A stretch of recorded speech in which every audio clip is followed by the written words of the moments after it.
Okay, let's talk about grief. I have been really grieving since I found out about my cancer diagnosis. And I think that it's a good opportunity to start a discussion. This will probably not be the only time I bring this up, but I want to address it. Grief isn't just about the loss of a person or an animal. There are so many other things that we can grieve for. You can grieve for a lost job, lost hopes, lost dreams. I mean, anytime you experience a loss, whether it be the loss of a person, an animal, a beloved pet, a friend, or something that's not living, such as your job or your health, you can grieve for that. And I have a lot that I'm grieving for now because my health is now gone. I'm still healthy, but I have cancer, and it sucks. A lot of my dreams and goals now are different. And so we need to first acknowledge that there's so many different things that you can grieve for. And that's okay. And the other part of this is that grief is a cycle. You never stop grieving. It's part of the human experience. And when you hear people that say, just get over it, or why aren't you over it already, or you shouldn't still be grieving about that, that is bull. Right there, I'm going to say, no, you don't get over it. It is a cycle. You learn to cope, you learn to manage, but it never goes away. My husband will never stop grieving for his dad. I will never stop grieving for the health that I have lost because of my diagnosis.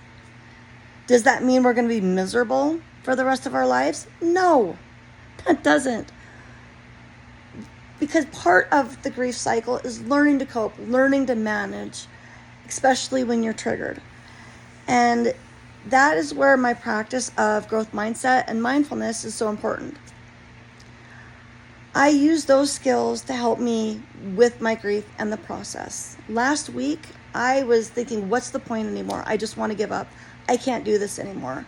And I had to spend a lot of time reframing my thinking. It's like, yes, this is really hard right now, but I am so lucky to have such an amazing support system to help me through it.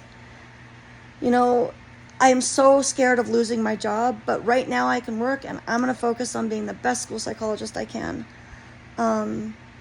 It's also about allowing yourself to sit with your emotions and acknowledge them. I think a lot of times people, especially adults, we get so busy or so focused that we repress or push aside emotions that we really shouldn't, even if it's for 30 seconds. If you're starting to feel emotional or upset or angry, it's important to sit with your emotion and acknowledge it.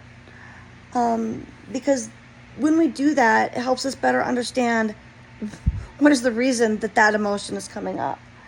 So I was feeling really angry and irritable because I wasn't allowing myself to sit with my emotions.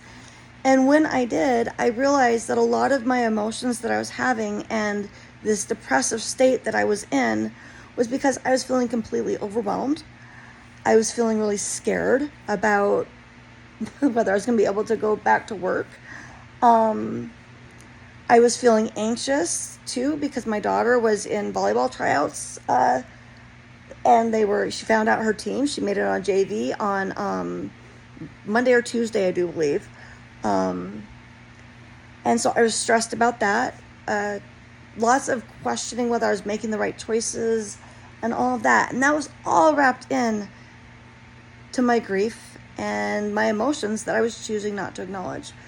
And so again, grief is okay. You can grieve for more than just people and animals. It is okay to acknowledge your emotions and sit with your emotions. You need to do that. It is not okay for anyone to tell you, well, just get over it.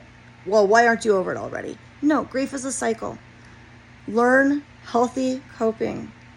And don't be afraid to ask for help. Don't be afraid to seek counseling to help you better understand how you grieve. So that's all I wanted to share with that today. I know there's so much more we could share. I could go on forever. but I'm sure it will come up again. I hope everyone has a good night. And remember, it's okay to grieve.